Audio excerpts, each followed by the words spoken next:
আমাদের প্রোটিনের অন্যতম প্রধান উৎস ডিম। যাদের বাড়িতে ফ্রিজ নেই তাদের ডিম সংরক্ষণে অনেক অসুবিধা হয়। রেফ্রিজারেটর ছাড়া ডিম দ্রুত নষ্ট হয়ে যায়।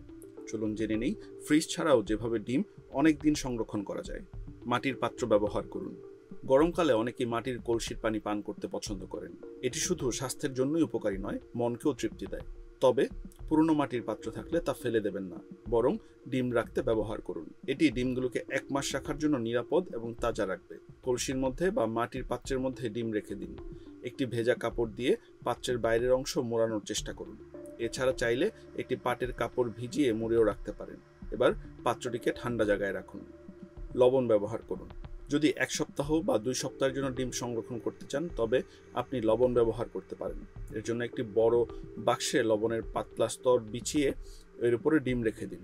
ডিমের উপর আবার লবণের একটি স্তর ছিটিয়ে দিন এবং পাত্রের ঢাকনা বন্ধ করুন।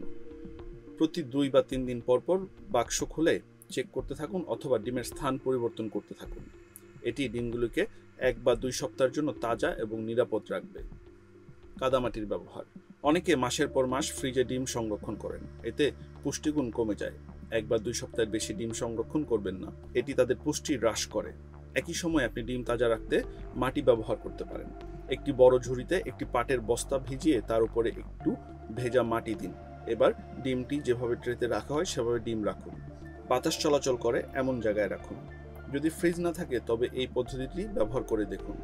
ডিম যে কোনো বায়ু চলাচল স্থানে রেখে 1 সপ্তাহ নিরাপদ ও তাজা জায়গায় রাখা যায়। এর জন্য আপনার ফ্রিজের প্রয়োজন হবে না।